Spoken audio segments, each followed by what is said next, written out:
So, you've seen the thumbnail. I did Ixalan Prerelease at my local game store, Bad Wolf Gaming, and I'll link to their online site in the description.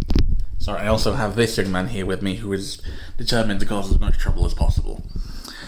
Now, we'll link to Bad Wolf Gaming in the description, not sponsored. I just like what they're doing.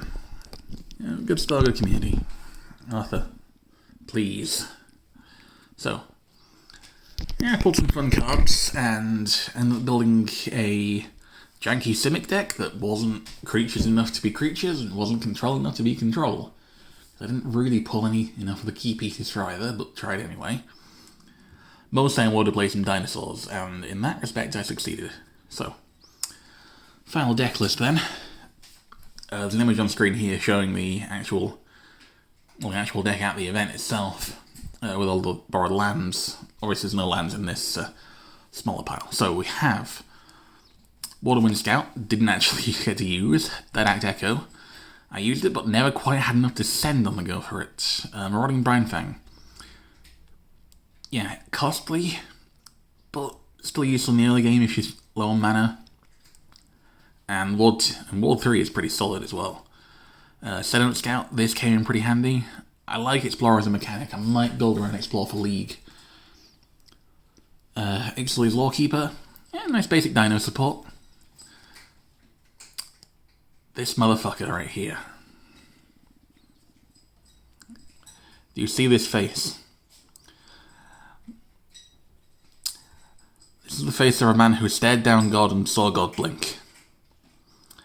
Completely unforgiving, terrifying creature.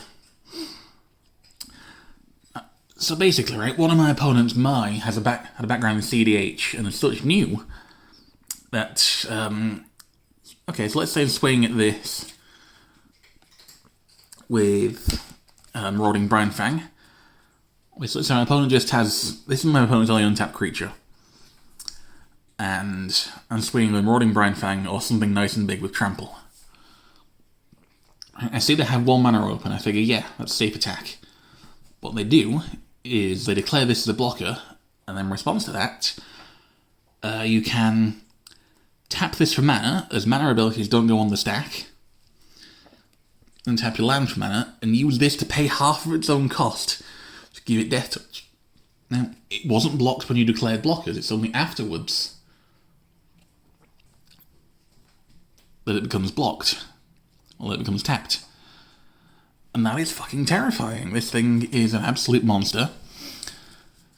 And I had two of them, which is some pretty good luck in this format when one of them is scary enough. So, Tentacle Micro Tyrant. I do like that there's fungus going on here. I just like fungus. Armored Kincaller. Yeah, got some passive use out of that. Malnet Veteran. Mostly used for Trample, to be honest. Like, 5/4 with Trample that can potentially bush your other stuff.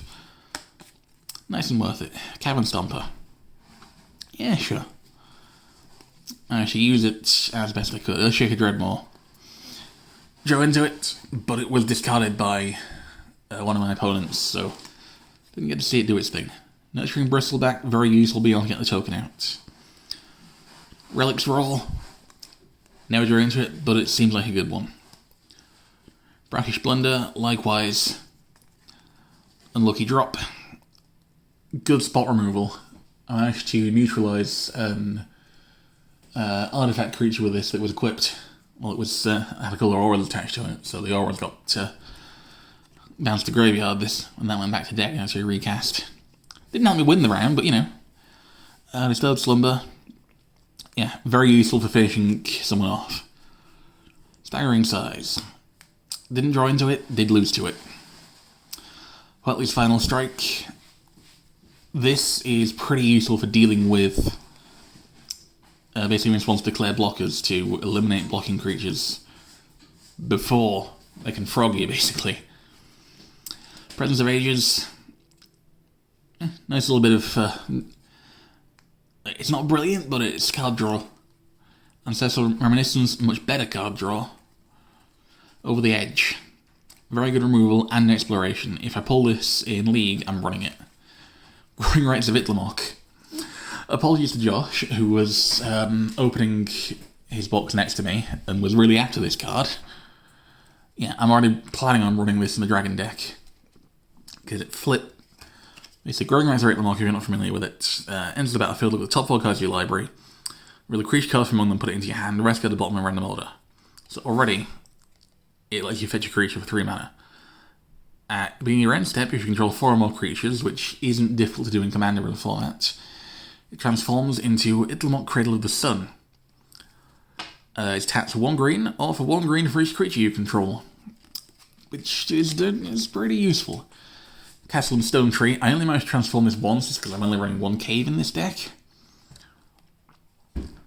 Basically, it's 3 mana ramp, effectively, that can do something else if you have caves in your deck. Look at the top 6 cards, put a land from them on the battlefield tapped. Spelunking. This is going to be a solid one in gate decks, I reckon. Because I actually did lose recently to a little while ago to Josh's gate deck. This could be incredibly useful for that as another way of letting your gates enter untapped and letting lands enter untapped. 3 mana enchantment. Put a land card of your hand onto the battlefield. If it's a cave, you gain 4 life. Even just to playing an extra land means that I'm probably going to run this in that same Dragon deck. Millennium Calendar. This is in here. I never once got to play it. It was discarded by I only saw it once and it was discarded by one of my own cards. Roaming Throne. This is going in my Glisser Helder Predation deck because Jesus wept. Okay, so if you're unfamiliar, here's Glisser. You'll notice that on Moves of Combat, you get to choose one. With Roaming Throne out, that triggers twice, assuming you name Phyrexians, which, it's a Phyrexian Kindred deck, so obviously that's what I'll be naming. So, yeah, that means that I can either incubate 2 4 times, or hatch all my incubators and give them First Strike Death Touch. As it gets the additional trade from that. Scampering Surveyor. Someone referred to this as Saddle Robot, and that is stuck. It's the same mana cost as Saddle Robot, but it doesn't give you the card draw on death. But it does have the advantage of being a gnome. So finally, only non-basic land was Captivating Cave, which was in there mostly for the 2+1/+1s, but I actually did in one game get to activate Castle and Stone Tree and flip it into Castle and Strider, which is just a 5/5.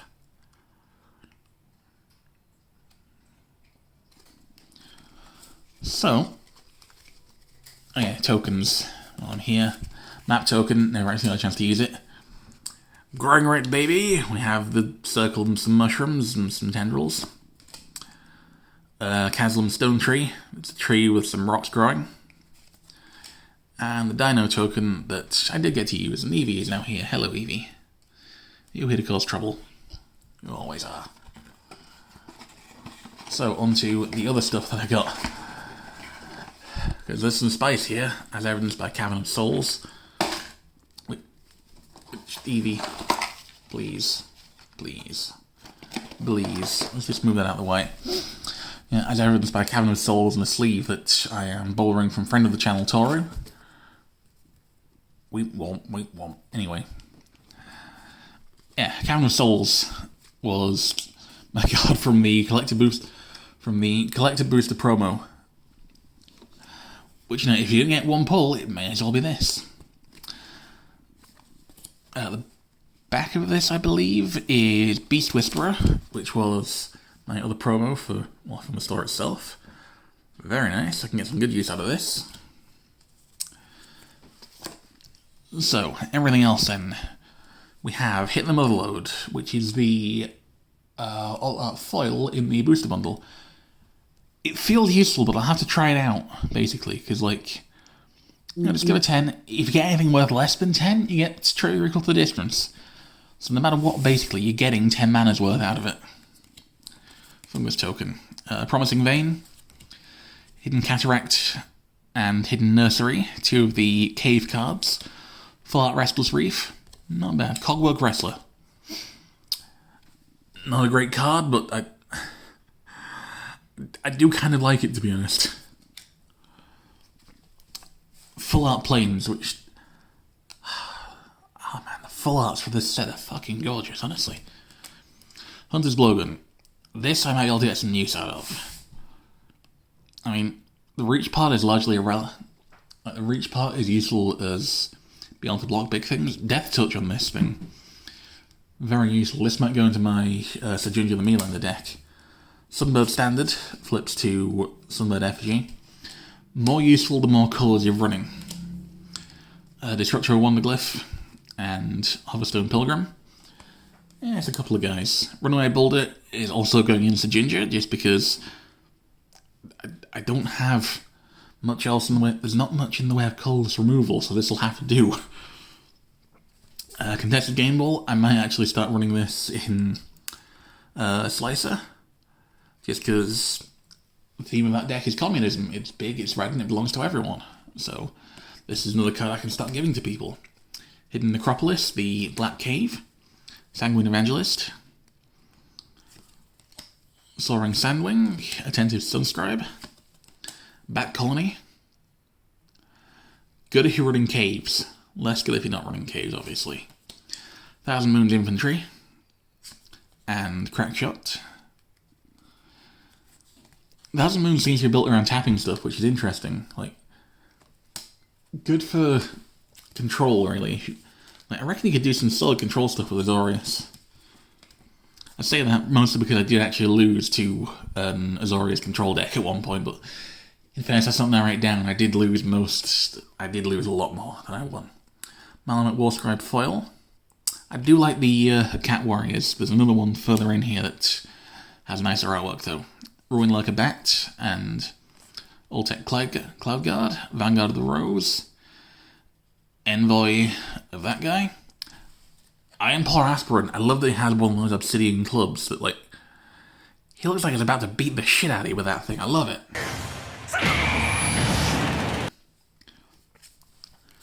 Might end up building cats, to be honest. Like, for the event itself, or for League. Okay, Clay-Fired Bricks. Came up against it a couple of times. It's not bad. It lets you get a planes and shuffle, basically. It lets you get a planes. It's white ramp. Was it crap with again? And then you can pay too much money, basically, to buff your creatures and get a couple of gnomes. If I was going to run that, it would be a Mondrak, but there's better cards to run in there. Acrobatic Leap is pretty useful. I like that it gains flying until end of turn, not just reach. You get to yeet one of your creatures. Quicksand Whirlpool, Cosmian Blast. It's an interesting one. This feels like something that would normally be in red, because it's attacking or blocking specifically. You know, we have Grasping Shadows. Creatures attack alone, gain Death Touch and Life until end of turn, and then put a dread counter, 3 dread counters, you get Shadow's Lair. It taps a black, and you can pay 1 and remove a counter from it to draw a card and lose a life. Not bad. Tithing Blade. ETB, each opponent stacks a creature. Craft with a creature, you get Consuming Sepulture. At the beginning of your upkeep, each opponent loses 1 life and you gain 1 life. Not bad. It seems like something that goes sort of well enough in Rakdos, basically. Rakdos Burn. I am building Rakdos Burn, I'm probably not going to run that. Another chance, mill 2 card, return up to 2 creature cards in the graveyard to your hand. Pretty solid for a 3-drop, to be honest. Like, I've seen things that cost more than that and do the same thing. Sunfire Torch, creature gets +1/+0 whenever it attacks. I can sack Sunfire Torch, deal 2 damage to any targets. Song of Stupefaction, ATB mill 2, and enchantment permanent gets -X/-0, which is the number of permanents in the graveyard. Malamut Scythe, ATB, attached to target creature, gets +2/+2. And it has Flash, so that's decent. Held into history. Solid Counterspell, counter target artifact or creature, then discover X, where X is its mana value. I think this is one of the only counters available. It's solid at what it does. Waylaying Pirates. Basically lets you tap something and put a stun counter on it. No plans to use this, although I do have a pirate deck. So, Burdensome Cavalry, another nice bit of Dino support. Brazen Blade Master. Orc Pirate can potentially buff itself to a 4/4 if you have artifacts. Not bad, it's like, especially in Commander, you're likely running a few mana rocks at the very least. Hotfoot Gnome. It has haste and give other things haste. Geological Appraiser, ETB, discover 3. So, it's a 3-2 for 5, or it's 3-2 for 4, but you can potentially get value out of it. Curator Resource Creation. When you discover again for the same value. This ability triggers only once each turn. Very good if you're building a Discover deck. Sunshot Militia. Little basic human soldier.